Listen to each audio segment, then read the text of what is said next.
მშვიდობა ძვირფასო ტელემაყურებლებო. ჩვენ კვლავ გიწევთ ერთსულოვნების სალონში. დღეს ძალიან საინტერესო თემაზე უნდა ვისაუბროთ. ეს გახლავთ ძალიან მნიშვნელოვანი ჩვენი ერისთვის, ჩვენი ეკლესიის დოგმატურ პოლემიკური კრებული, დოგმატიკონი, რომლის მნიშვნელობა სამწუხაროდ ჯერ კიდევ სათანადოდ შეფასებული არ არის თანამედროვე ჩვენი საზოგადოების მიერ. და სწორედ აი ამ მიზნით ჩვენ დღეს მოვიწვიეთ ჩვენთან სასაუბროთ ბატონი ედი შერჭელიძე, ფილოლოგიისა და თეოლოგიის დოქტორი, თბილისის სასულიერო აკადემიისა და სემინარიის დოგმატიკისა და პატროლოგიის კათედრის გამგე, ბატონი გიორგი კუბლაშვილი, რომელიც გახლავთ თბილისის სასულიერო აკადემიის დიპლომატი, რომელიც დიპლომს სწორედ აი ამ საკითხზე იცავს, ქალბატონი მაია რაფავა, ხელნაწერთა ეროვნული ცენტრის წამყვანი სპეციალისტი, პროფესორი და ქალბატონი ნანა ჩიკვატია, ამავე ცენტრის თანამშრომელი, ფილოლოგიის მეცნიერებათა დოქტორი. გადაცემას უძღვება დეკანოზი ზურაბ ცხოვრებაძე. მე მადლობა მინდა გითხრათ თქვენ მობრძანებისთვის და თავიდანვე რომ ჩვენი მაყურებელი დავაინტერესოთ და ჩვენი დღევანდელი გადაცემის ასე ვთქვათ არსში შევიყვანოთ. მე მინდა გავიხსენო ქალბატონო მაია თქვენ მიერ ნათქვამი სიტყვები, თქვენი შეფასება დოგმატიკონის და აი ამ კრებულისა, როდესაც თქვენ ბრძანეთ რომ აი ამ კრებულს საქართველოსთვის, ქართველი ერისთვის ქართლის ცხოვრებაზე არანაკლები მნიშვნელობა აქვს. რა გახდა საფუძველი იმისა, რომ თქვენ ამგვარი დასკვნა გაკეთებინათ? დიდი მადლობა მამა ზურაბ მოწვევისათვის და რომ მოგვეცა საშუალება გამოვთქვათ ჩვენი აზრები, ჩვენი შეხედულება აი იმ უნიკალურ ძეგლთან დაკავშირებით, რომელსაც წარმოადგენს არსენ იყალთოელის დოგმატიკონი. მე დარწმუნებული ვარ იმაში, რომ მიუხედავად იმისა, რომ ხელნაწერთა ეროვნული ცენტრის თითქმის 3 თაობა სწავლობდა და იკვლევდა დოგმატიკონს, რომელსაც წარმოვადგენ მე უფროსი თაობის წარმოადგენელი ვარ, აგერცხედან საშუალო თაობის წარმოადგენელი და ბოლოს სულ დამწყები ახალგაზრდა სპეციალისტი, დიპლომატი. და მიუხედავად აგრეთვე იმისა, რომ დოგმატიკონის ცალკეული თხზულება გამოქვეყნებულია, მაინც აი ამ კრებულის მნიშვნელობა, ამ წიგნის, ეპოქალური წიგნის მნიშვნელობა არ არის სათანადოდ მისული ქართველ მკითხველ საზოგადოებამდე. ეს მაშინ, როცა უცხოეთში საოცარი დაინტერესება ამ კრებულით. იმდენად, რომ რამდენიმე უცხოელი მკვლევარი უტიე, ბერნარ უტიე, ჟან-პიერ მაე, ბელგიელი დეკლერკი, ქართველოლოგები, რომლებიც იკვლევენ სათანადო ბერძნულ ტექსტებს და არა მარტო დასავლეთ ევროპელები, რუსეთის სასულიერო აკადემია, რომელიც სწავლობს სასულიერო სლავურად თარგმნილ ტექსტებს, გვერდს ვერ აუვლიან ამ ქართულ თარგმანებს. იმდენად არიან დაინტერესებული ქართული თარგმანებით, რომ რამდენიმე წლის წინ მოგმართეს ჩვენ, რომ მიგვეწოდებინა ქართული ტექსტი მათთვის. და მართლაც ერთობლივი თანამშრომლობით მოსკოვში გამოქვეყნდა სლავურ თარგმანთან ერთად ქართული თარგმანის ტექსტიც. ასე რომ დაინტერესება მეცნიერთა წრეებში, სასულიერო მოღვაწეთა ვიწრო წრეში ძალიან დიდია, მაგრამ ფართო საზოგადოებას საერთოდ არავითარი ინფორმაცია არ აქვს ამ ძეგლთან დაკავშირებით, მაშინ, როდესაც თუ პარალელების გავლება შეიძლება, მე როგორც ამ ძეგლზე თავიდანვე მომუშავე სპეციალისტი, თამამად შემიძლია ვთქვა, რომ შეიძლება გავუტოლოთ ქართლის ცხოვრებას. ქართლის ცხოვრება შუა საუკუნეების საქართველოს სახელმწიფოებრივ, საზოგადოებრივი ცხოვრების მატიანია და უნიკალური მატიანია. აი დოგმატიკონი აი იმ საუკუნეების და იმ საზოგადოების შინაგანი, სულიერ სარწმუნოებრივი, სააზროვნო, მსოფლმხედველობრივი ცხოვრების ზუსტი გამოხატულებაა. ეხლა შეიძლება დაისვას კითხვა, კი, მაგრამ ეს ძეგლი ხომ ნათარგმნი თხზულებების კრებულია და რა შუაშია ქართულ სინამდვილესთან. ამაზე პასუხი შემდეგი შეიძლება გავცეთ. თუ გადავხედავთ კრებულის შედგენილობას, თემატიკას, რა თხზულებებია შერჩეული არსენი ყავთოელის მიერ, რომელი საუკუნის ბერძენი ავტორები და რა თხზულებებია შიგ შეტანილი, ადვილად გაკეთდება დასკვნა იმ ტენდენციებზე, იმ მიმართულებებზე, რაც ამოძრავებდა იმდროინდელ ქართულ საზოგადოებრიობას. აი თუ სახელმწიფოებრივად გაერთიანებულ საქართველოს სჭირდებოდა, აი სწორედ სულიერად ინტელექტუალურ სფეროში სჭირდებოდა ის, რაც ამ წიგნშია ასახული. ესე იგი რა? მართლმადიდებლური სარწმუნოების მოძღვრების ჭეშმარიტების დასაბუთება და ეს არა ისე როგორც წმინდა წერილითა და ლიტურგიკულ ჰაგიოგრაფიული ძეგლებით მარტივი ენით იყო გადმოცემული, არამედ უკვე სულ სხვა დონეზე აყვანილი. იცით, აი ეს დოგმები სარწმუნოებრივი უნდა მიეწოდებინათ მკითხველი საზოგადოებისათვის ბერძნული, ანტიკური, არისტოტელეს ტერმინოლოგიაზე გამყარებული, ლოგიკური ტერმინოლოგიით გამტკიცებული და დასაბუთებული ჭეშმარიტება. ამიტომ წმენას აი ამ ამ თხზულებების მიხედვით ძალზე ადვილად შეუერთდა ცოდნა, მეცნიერება, გაერთიანდა, მოხდა სულ სხვა საფეხურია უკვე წინა ათონის სკოლამდელი და ათონის სკოლის ქართული ათონის სკოლის მოძღვრებასთან შედარებით.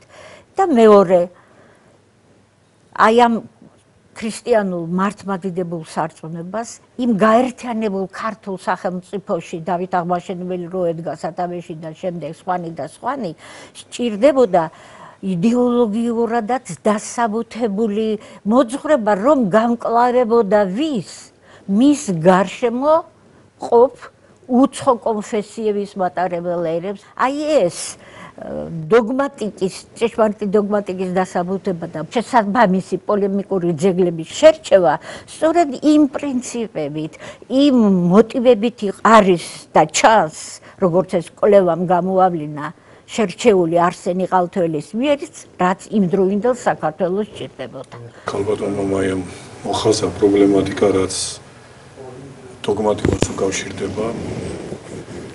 ავტორადაც შეგვიძლია ვთქვათ, რა თქმა უნდა, იმიტომ რომ ძველად შედგენა, თარგმნა და შედგენა ავტორობას გულისხმობდა და დღესაც ასე უნდა იყოს, რა თქმა უნდა, იმ შინაარსით, რაც თუნდაც თარგმნებში ჩაიდებოდა, აქ იყო შეიძლება ნაწილობრივ, რომ აი თარგმანებია და დაუშვათ ქართულ ძეგლებად რა გაგებით შეიძლება და საქართველოში ქართული აზრის ისტორიასთან დაკავშირებით როგორ შეგვიძლია ჩვენ ეს აღვიქვათ.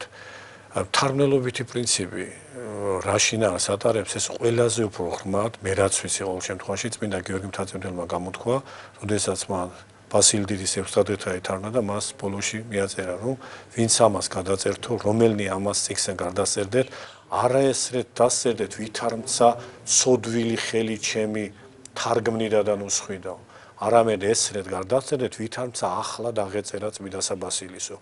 ანუ ის სულიერი ხედვა იყო, რომ ორიგინალის ავტორი, როგორც ჭეშმარიტად ცხოვილი და ცოცხალი, ის მოღვაწეობს მასთან ერთად, თარგმნელი არა, ასე ვთქვათ, მექანიკური პროცესის აღსრულებელი და თარგმნელი ყოველთვის პირდაპირ გაგებით თანაავტორია, რაც ზოგჯერ ხორჩესმული იყო, თუნდაც წმინდა ექვთიმე მთაწმიდელის მაგალითზე და სხვა. რაც შეეხება კონკრეტულად არსენი ყავთოელის ნამოღვაწარს, რასაც დოგმატიკონი ეწოდება და ამას შეიძლება მე შემდეგაც მიუბრუნდეთ, თავად ამ ძეგლის მნიშვნელობა სახელწოდებაშივეა გამოკვეთილი. ძეგლი, რომელსაც დოგმატიკონი ეწოდება, ერისთვის თუ ეროვნული გაგებით ვიტყვით, საეკლესიო ისტორიისთვის აბსოლუტურად იმავე მნიშვნელობის მატარებელია, რისაც საზოგადოდ ჭეშმარიტ მოძღვრებაში და ეკლესიის ისტორიაში დოგმატიკა. დოგმატიკა ის გვირგვინი საეკლესიო მოღვაწეობისა, ის მწვერვალი, რომლითაც აბსოლუტურად ყველაფერს მნიშვნელობა ეძლევა. საკმარისია დოგმატური უცდომელობა რაიმე სახეობას გნებავთ ქრისტიანული მოღვაწეობისას, ან საკუთრივ მსახურებითი მოღვაწეობისას, ერში მოაკლდეს დოგმატური უცდომელობა, რომ ის აბსოლუტურად კარგავს მნიშვნელობას თავად დოგმატური და საეკლესიო გაგებით.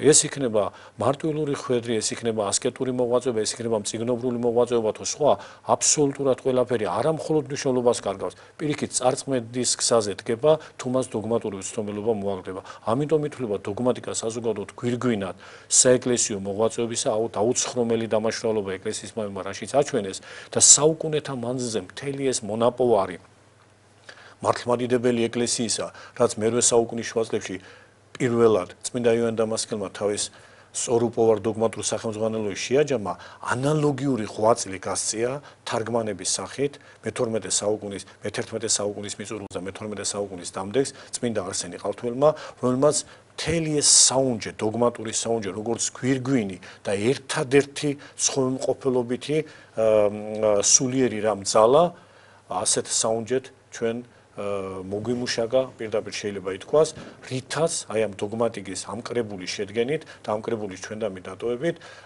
არსენი ყალთველმა პარალელს თუ გავავლებთ, ზედმიწევნით იგივე სულიერი ღვაწლი გასწია ღვთის წინაშე, რაც მაგალითად ბერძნულ და სხვა ენებზე საყოველთაო ცნობილმა ძეგლმა, რომელსაც მართლმადიდებლობის სინოდიკონი ეწოდება, მე-7 მსოფლიო კრების დოგმატურმა დანართმა, რომელსაც მართლმადიდებლობის სინოდიკონი ეწოდება და რომლის მნიშვნელობა თუნდაც თანამედროვე საქართველოში კიდევ უფრო ცხადი გახდება ბოლო რამდენიმე წლის შემდეგ, იმიტომ რომ ეს ძეგლი თავის დროზე ყოველთვის ლიტურგიკული ძეგლი იყო, დიდ მარხვის პირველ კვირიაკეს მართლმადიდებლობის ემზე იკითხებოდა ტრიოდიონში მარხვაში შედიოდა ამ გაგებით ვეითარნა თავის დროზე ექვთიმე-მთაწმიდელისგან, მაგრამ ეს ძეგლი არის თანამედროვე მართლმადიდებლობის სინოდიკონზე მოგახსენებთ თავის თავში გამაერთიანებელი ყველა დოგმატური და ანტიერეტიკული საეკლესიო განჩინებისა დაწყებული ჯერ მსოფლიო კრებებით და დაგვირგვინებული წმინდა გრიგოლ პალამას მოღვაწეობით მთელი ეპოქალური გაერთიანება ჭეშმარიტი სწავლებისა.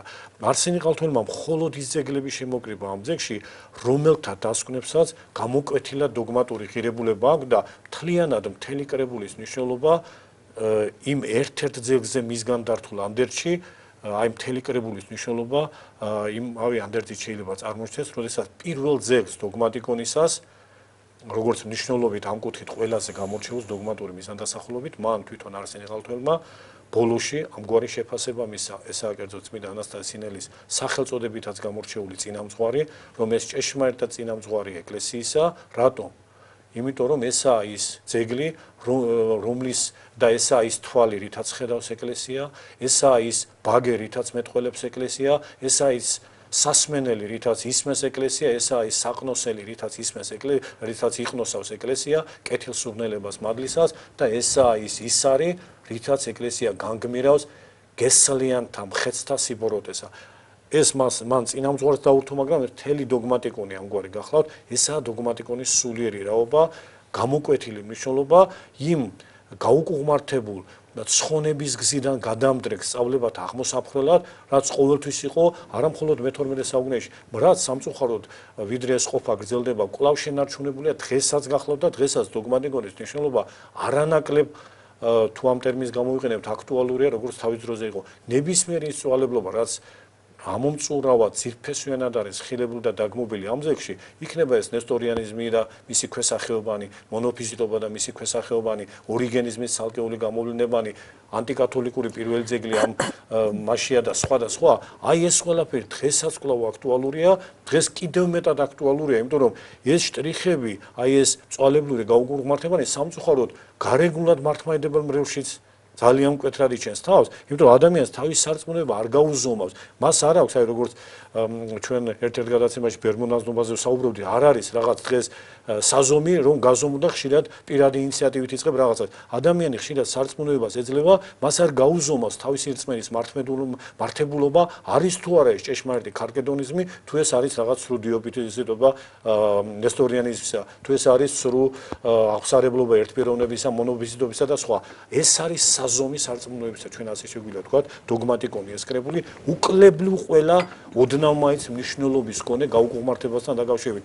თუ დავეუფლებით ჩვენ ამ ძეგლს, თუ შევისწავლით, თუ დავამკვიდრებთ სასწავლებელში, რომ შეისწავლებოდეს ეს ძეგლი, როგორც სისტემური კურსი მაცხოვნებელი მოძღვრების დოგმატური ფორმულირებისა, ყველა აი ისარს და გესლს თავიდან განვირიდებთ და ჩვენ შევძლებთ ჩვენს თავში შევამოწმოთ სარწმუნება, ვართ კი მართლაც მართლმადიდებელნი, როგორც ამას ჩვენ ფიქრობთ, თითქოს წამდა გონია ასეა თუ რომელიღაც სარწმუნოების გესლით ვართ, იმდენად მოწამული, რომ ეს ვერ გაგვიცნობიერებია. ასე რომ ეს გახლავთ საზომი სარწმუნოებისა, იყო ყოველთვის დღესაც უეჭველად და ამიტომ ის ღვაწლი, რაც ამ ძეგლის ტექსტობრივი გამოცემასთან დაკავშირებით არის განხორციელებული, ესაა უაღრესად დასაფასებელი და რა თქმა უნდა ხელშესაწყობი და ყველანაირად ეს საქმე ბოლომდე უნდა იქნეს მიყვანილი.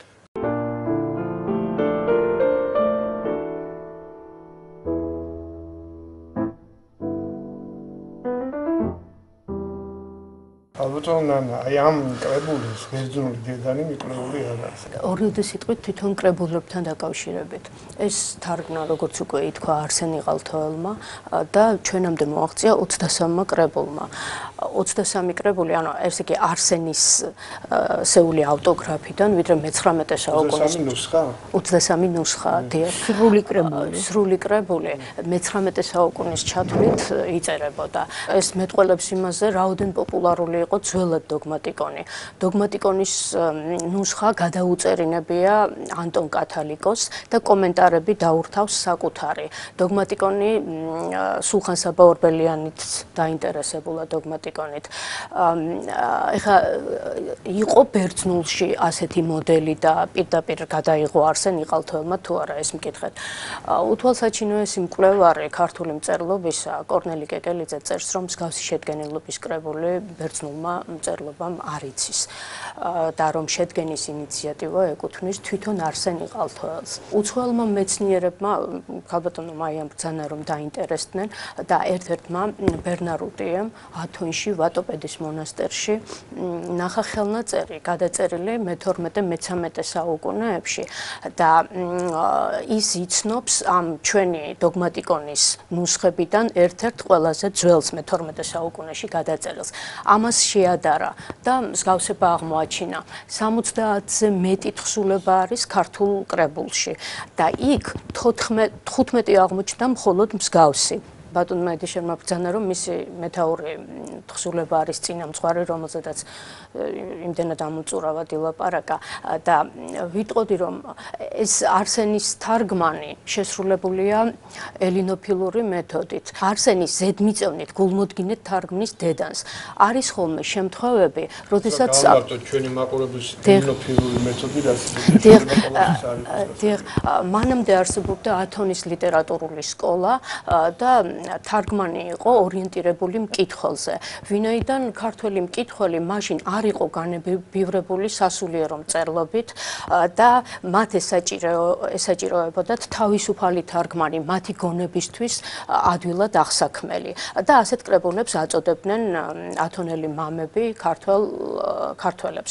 მაგრამ შემდეგ უკვე, როდესაც ელინოფილები მოვიდნენ, ქართველიერი უკვე კარგად იყო გაწაფული და ეხლა უკვე მკითხველზე ორიენტირება კი არ იყო საჭირო, არამედ თვითონ ბერძნულ დედანზე ორიენტირება, იმიტომ რომ მკითხველი საკმაოდ გაწაფული იყო. ბერძნულ დედანთან მაქსიმალური მაქსიმალური სიზუსტე.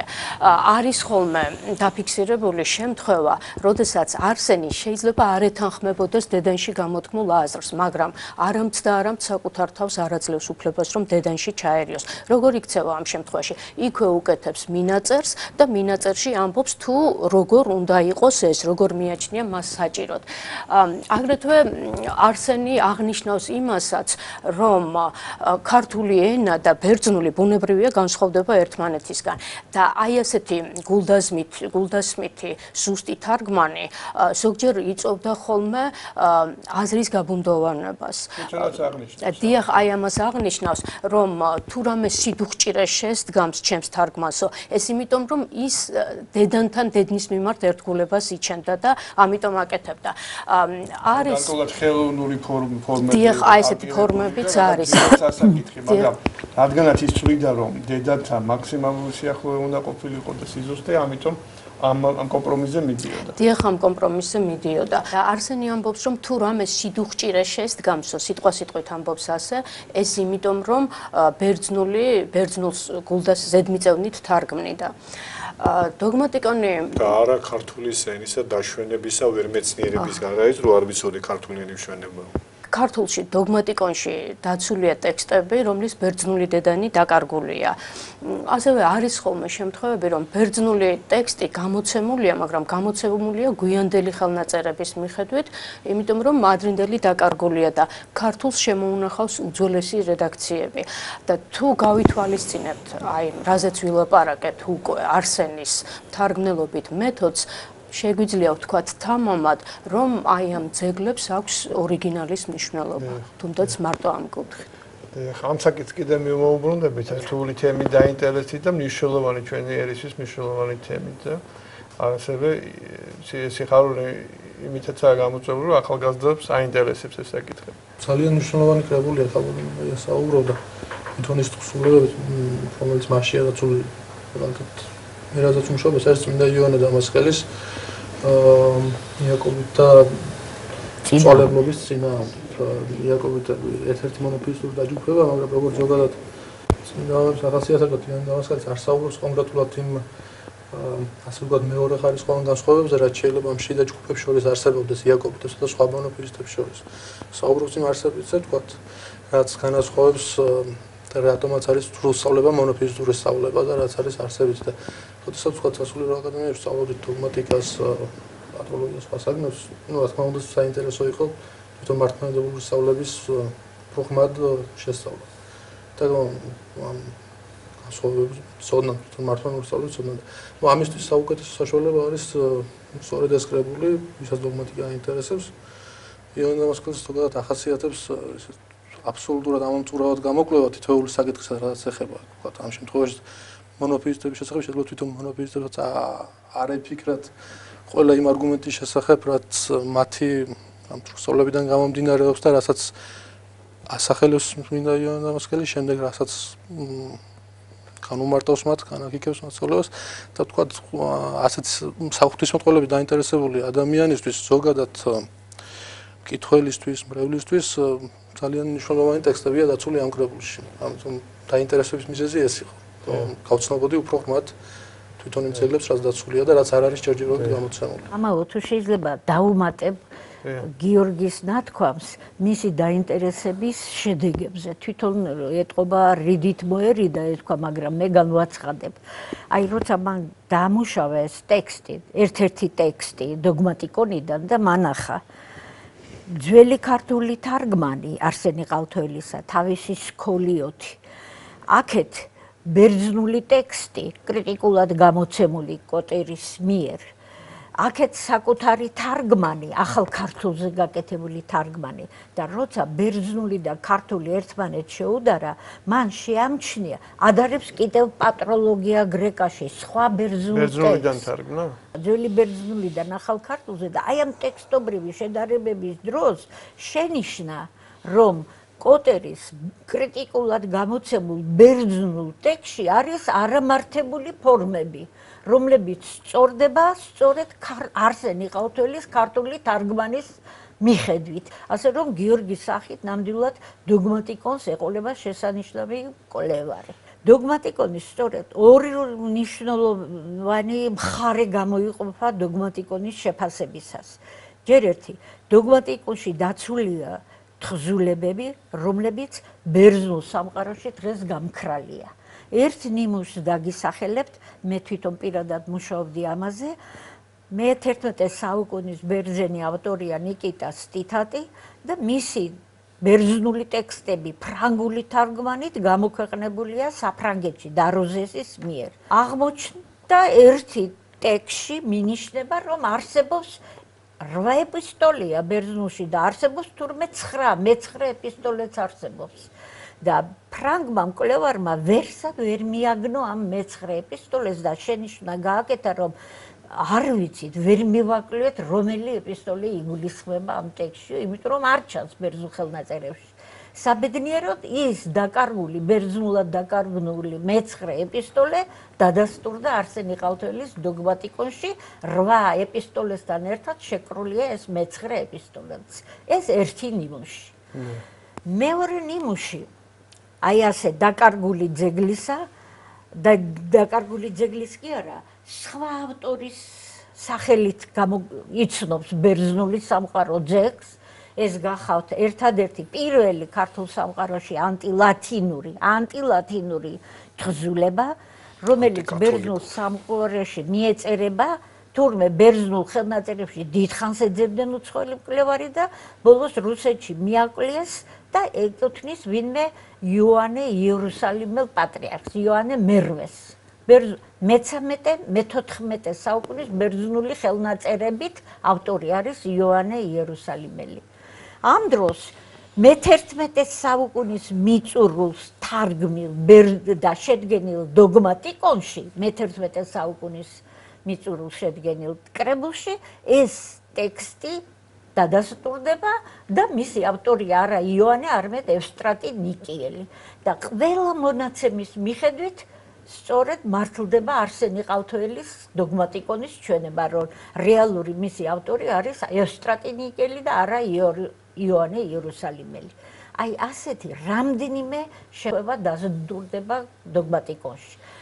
ის რაც დაკარგულია და შევსებულია დოგმატიკონით, ამის გარდა დოგმატიკონის ტექსტების ნიშნულობა ყოველ შემთხვევაში ჩემი მიერ შესწავლილი ტექსტების მიხედვით მდგომარეობს იმაში, რომ ქართულ თარგმანში გაცილებით ადრინდელი საფეხურია წარმოდგენილი ავტორისეული ტექსტისა, ესე იგი არქეტიპია, ვიდრე ის დაცულია გვიანდელ ბერძნულ ხელნაწერებში. თუნდაც ეს ორი მომენტი, რომ არ არის და აქ არის და იქ არის გვიანდელი მონაცემები ბერძნულში და ქართულში უფრო ადრინდელი დასტურდება, საკმარისია გავსაზღვროთ რა მნიშვნელობა აქვს დოგმატიკონს.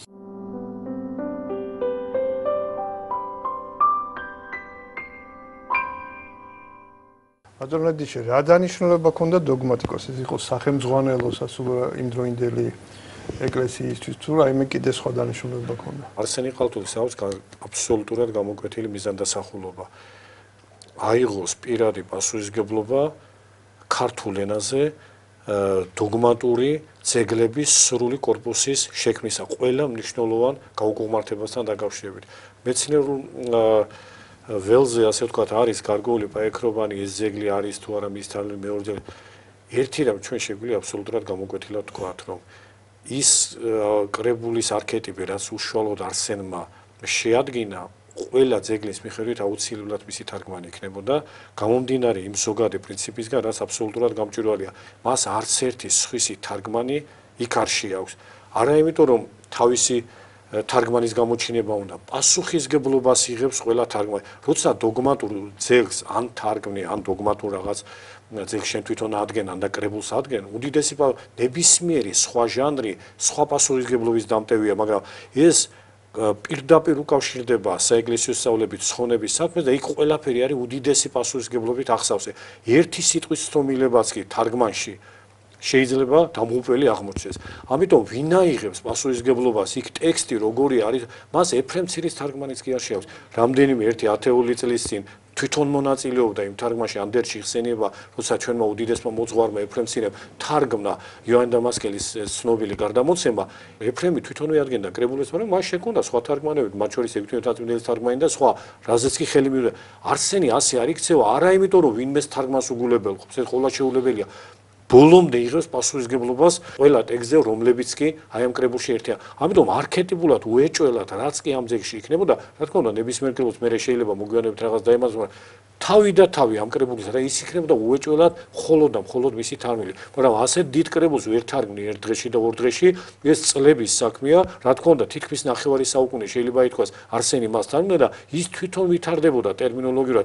ეს კრებული კარგად აჩვენებს და მე ამ მხრივ დეტალურად ლექსიკონიც მქონდა შედგენილი თავიდან ბოლომდე ყველა ცალკეული ძეგლისა, როგორი განსხვავება ხშირ შემთხვევაში თვითონ არსენის, უეჭველად არსენის თარგმანთა შორის ერთი და იმავე ბერძნული ტერმინის ქართულად თარგმნის დროს. ის ვით არის ისე როგორც ეფრემიც. ჩვენ რომ არ ვიცოდეთ ზოგიერთი ტექსტის ეფრემისეული თარგმანის ეფრემისეულობა იმ პრინციპებიდან გამომდინარე, რაც თვითონ შექმნა, ვერავითარ შემთხვევაში მას ეფრემს ვერ დაუკავშირებთ. ირონის მიმართ ფილოსოფოსისა გრიგოლ ღვთისმეტყველის სიტყვა მარონთან და იმდენად დაშორებულია ორიგინალისგან, რომ ის რო არ ვიცოდეთ, რომ უეჭველად ეფრემის თარგმნია, თავისუფლად მივაკუთვნებით ან ექვთიმეს, ან გიორგი მთაწმიდელს და სხვა. ყველა მთარგმნელი განიცდის ევოლუციას, განვითარებას, სრულყოფას და რა თქმა უნდა, თვით არსენიც დაწყებული ეფრემთან თანამშრომლობით მე დამოუკიდებლად მე თვითონ ხდება კორიფე და წინამძღვარი და ამიტომ ეს თარგმანები რა თქმა უნდა აბსოლუტურად ერთ თარგმნელობით და ტერმინოლოგიურ სტრუქტურას არ აღიბეჭდავს, მაგრამ გამოკვეთილად მისი თარგმანია ყველა და ჩვენ შეგვიძლია მასზე თვალის მიდევნებით წარმოვიდგინოთ როგორ მეტ და მეტ პრეციზულობას, უფრო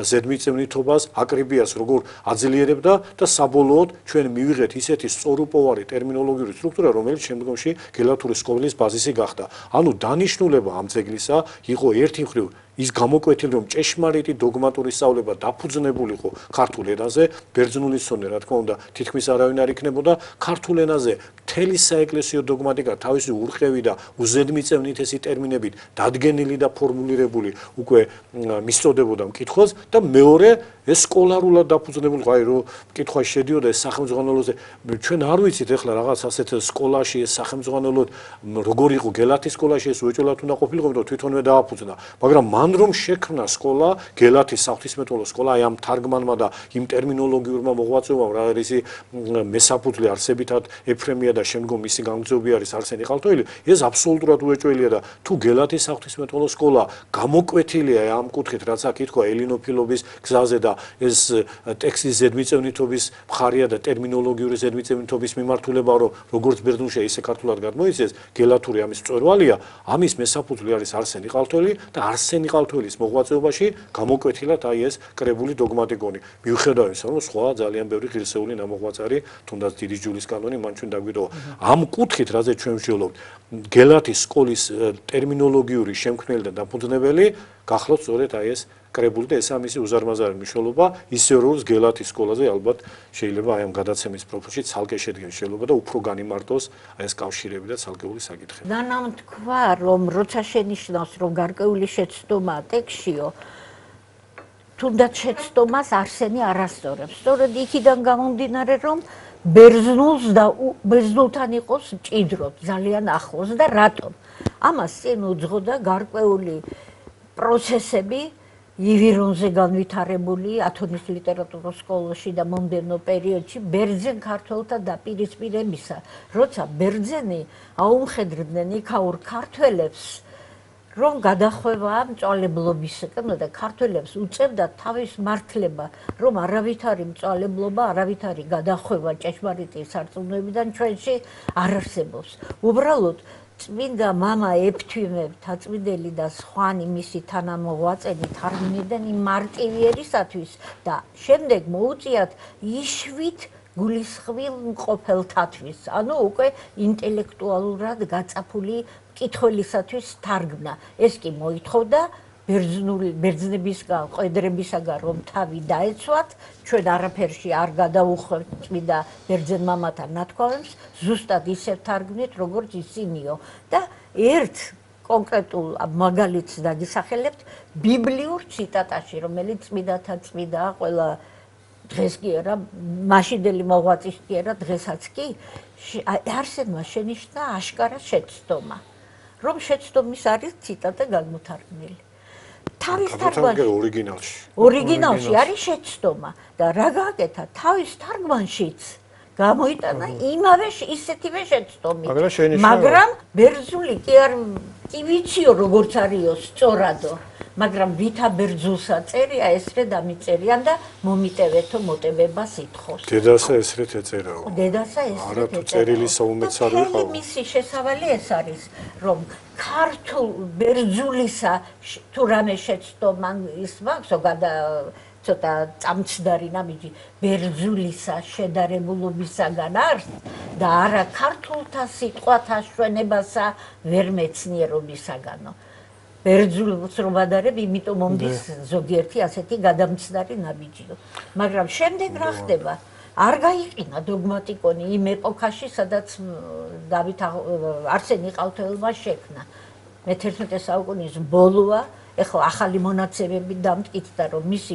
უძველესი ხელნაწერი დოგმატიკონისა რომელიც ეგონათ მე-12-მე-13 საუკუნეებში გადაწერიულად ზუსტად ჩნდება მე-11 საუკუნის ბოლოს აი ამის შემდეგ თანადროულია მისი კი არა ზოგიერთი იმ ავტორისა ვისაც თარგმნის იმ ბერძენი ავტორის თანადროულია თითქმის მაგრამ გავიდა ხანი მე-11 საუკუნის მიწურულიდან მე-19 საუკუნამდე როგორც ნანამ თქვა მაგრამ დოგმატიკონისადმი ინტერესი არ განელებულა სრული კრებული 30-ზე მეტი ხელნაწერია რა მგონი ნანამ თქვა მაგრამ გარდა ამისა რა ხდებოდა ყველა საქართველოს ამა თუ იმ კუთხეში სადაც გადაიწერებოდა ესა თუ ის ხელნაწერი გამოკრეფით ამოიღებდნენ რაღაც თხზულებებს ცალკე გადაწერდნენ რა თხზულების მიმართ უფრო მეტი იყო ინტერესი. აი დაგისახელებთ ერთ ნიმუშს. არის ხელნაწერთა ინსტიტუტში ხელნაწერი 312 ეს მე-15 საუკუნის ხელნაწერია. აი იქ გადაწერილია დოგმატიკურიდან მხოლოდ ის თხზულებები, სამხრეთ საქართველოშია, საფარაშია გადაწერილი. გადაწერილია მხოლოდ ის თხზულებები, რაც ანტისომხური პოლემიკის შემცველია. იმიტომ რომ იმ გარემოში, იმ სიტუაციაში, იმ გადამწერს ეს აინტერესებდა.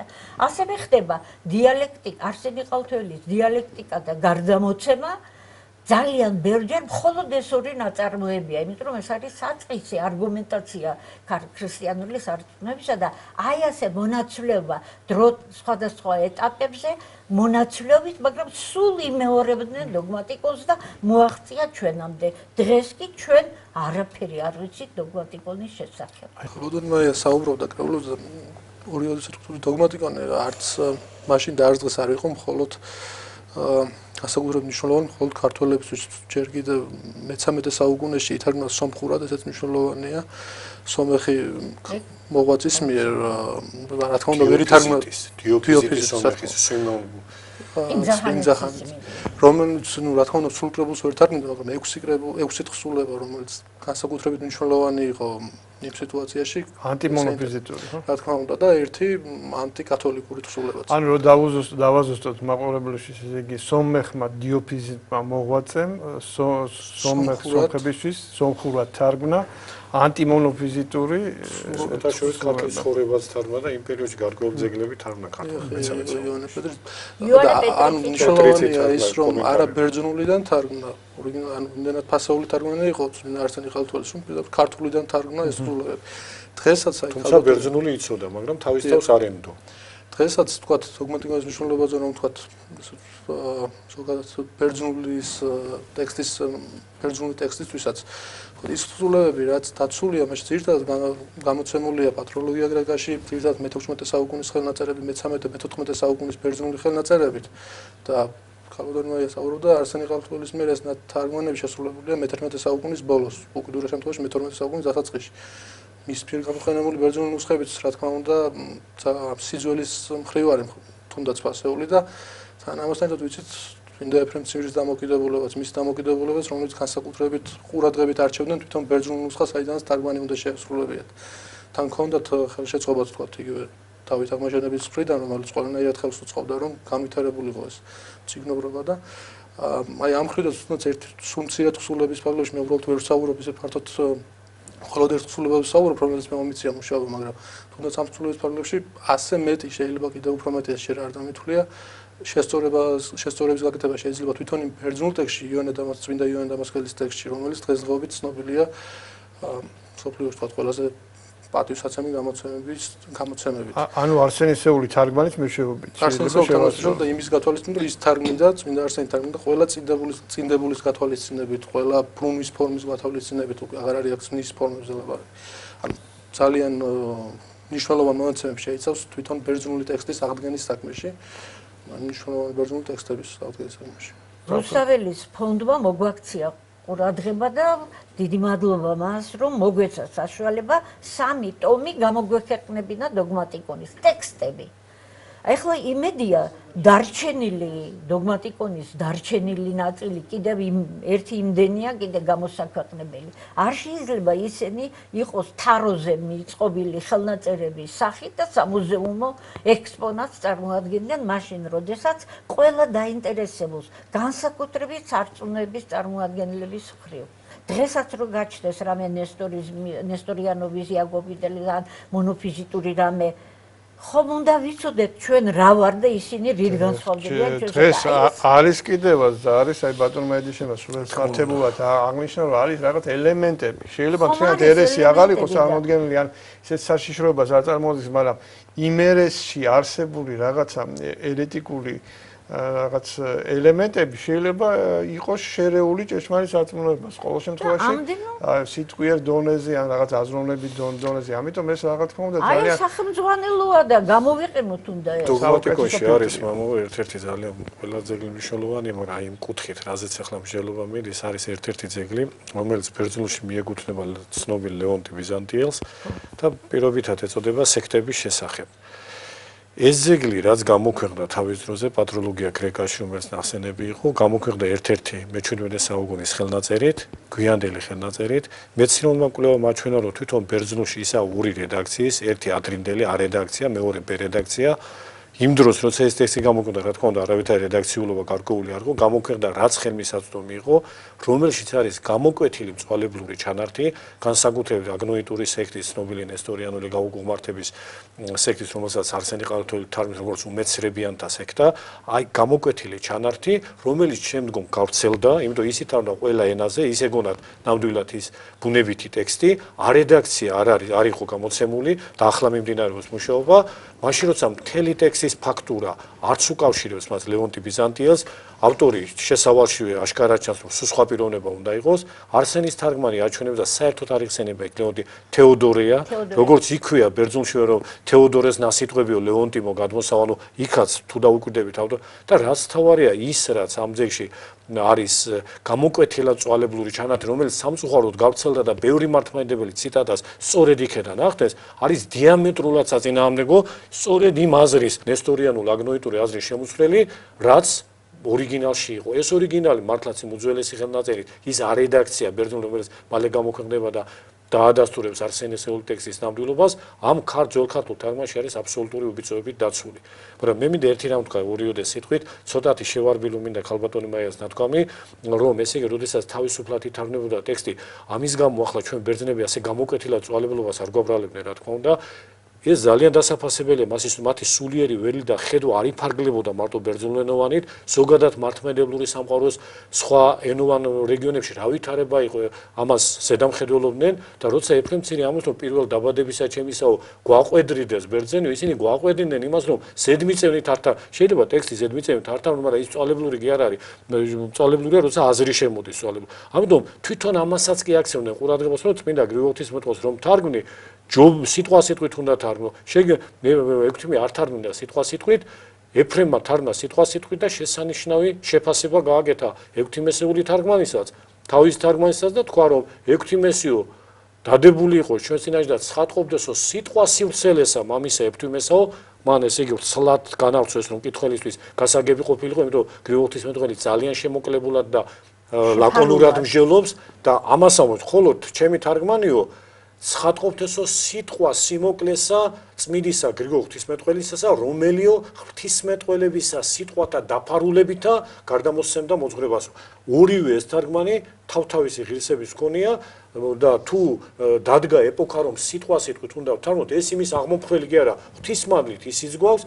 ღვთისმადლით ესეც გვაქვს და ეს არის ერის სიმდიდრე სულიერი სიმდიდრე და ამ ხაზის გაგრძელება უკვე ამ სიტყვა სიტყვით თარგმანს ეს უდიდესი საღვთო სიკეთე პირდაპირ ეს საღვთო სიმძიმე ასე შეგვიძლია უწოდოთ იმ ციგნობრულ ენას მართლაც იშვით ვიერთვის მეგულისხმის ყოფილთათვის იმიტომ ეს ყველასთვის ვერ იქნება იმიტომ რომ ეფრემი ამბობს გრიგოლის ურწყო ღვინოს ყველა ვერ დაიტევს წყლითა განაზავებდა ექვთიმე მაგრამ ჩვენ უკვე გარკვეულ დღევანდელ დღეს მისგანვე ვართ აღზრდილი და შეგვიძლია რომ ეს ურწყო ღვინო მივიღოთ და ეს ურწყო ღვინო დოგმატიკონისა ჭეშმარიტად თუ სადმე წყალგაუზავებელი ღვინოა და თავისი გარეგნული გამოთქმის სიმძიმითაც და შინაგანი სულიერი სიმაღლითაც დატევნილია ჭეშმარიტება ეს გახლავთ დოგმატიკონი გამოდის ტომებად და ალბათ ღვთისმადლით იმ მთლიან კრებულადაც ერთთლიან ტომადაც სამომავლოდ შეიძლება დადებული იყოს როგორც წარსულის დღევანდელი აუცილებელი გაცოცხლება იმიტომ რომ არანაკლებ გვესაჭიროება ჩვენ დღეს ჭეშმარიტებაში განსამტკიცებლად ერთ-ერთი მიზანდასახულობა უეჭველად იქნება ამ გადაცემისა რომ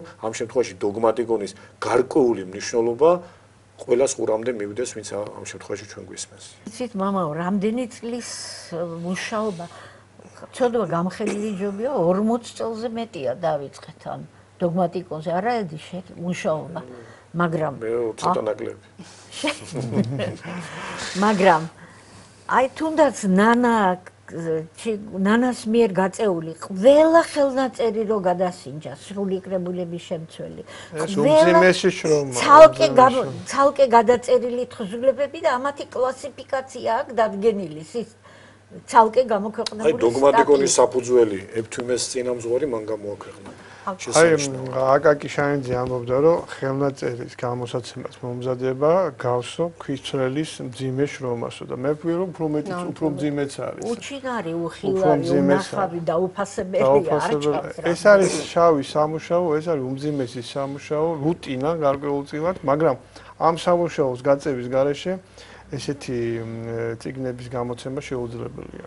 და ალბათ დამთავრდეს უნდა, დაბოლოდეს უნდა. ამის სურვილი ძალიან დიდი სურვილი გაგვაჩნია. ახალგაზრდობა მზად არის იმუშაოს და მხოლოდ მონდომებაა საჭირო მატერიალური მხრივ. მეთაურით ხსულება ანასტასი სინელის წინამძღვარია დოგმატიკონის და გამოსაცემად ვამზადებ დავით შენგელიასთან ერთად, ხელნაწერთა ეროვნული ცენტრის მეცნიერი თანამშრომელია, დართული ექნება ლექსიკონი, გამოკვლევა და რა ვიცი, ჩქარა გამოქვეყნდება ეს ტექსტი. თქვენი დიპლომის ალბათ გამოიცემა რა.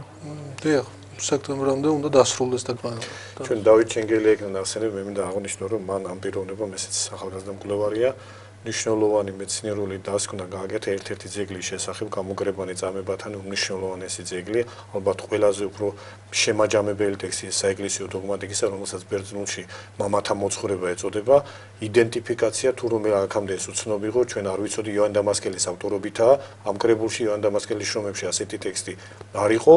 და მან მიაკვლიო შესაბამის წყაროს, რომელსაც ცნობილი დოქტრინა პატრუმ, ანუ მამათა მოძღვრება, სიტყვასიტყვით თარგმანენ, რომ ქართულ ენაზეც თურმე ეს უდიდესი ძეგლი თარგმნილი ყოფილა თან არსენი ყალთველის მიერ.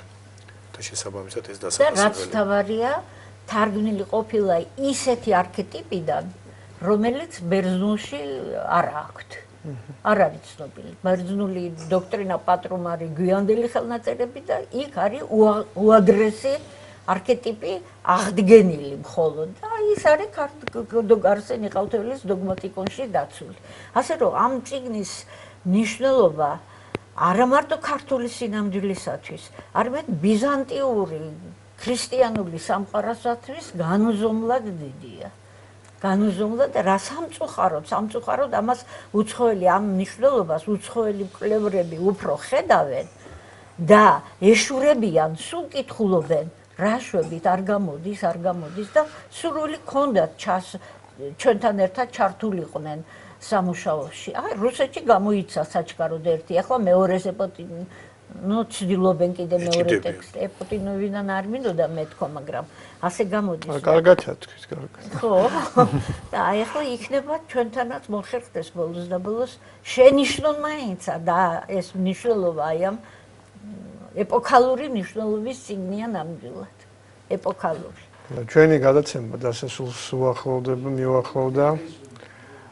ჩვენ საუბრობდით დღეს დოგმატურ-პოლემიკური კრებულის დოგმატიკონის შესახებ, რომელიც მოიცავს 70-ზე მეტ თხზულებას, რომელიც შექმნილია მე-11 საუკუნის მიწურულს და დღესაც მას არ დაუკარგავს, რა თქმა უნდა, მნიშვნელობა. პირიქით შეიძლება ითქვას, რომ დღეს კიდევ უფრო გაზრდილია მისი მნიშვნელობა. და აი ამ თემაზე სასაუბროდ ჩვენ მოწვეულები გვყავდნენ ბატონები ედი შერჭელიძე, გიორგი ყუბლაშვილი, ქალბატონები მაია რაფავა და ნანა ჩიკვატია. გადაცემას უძღვებოდა დეკანოზი ზურაბ ცხოვრებაძე. გემშვიდობებით, კარგად ბრძანდებოდეთ მომავალ შეხვედრამდე.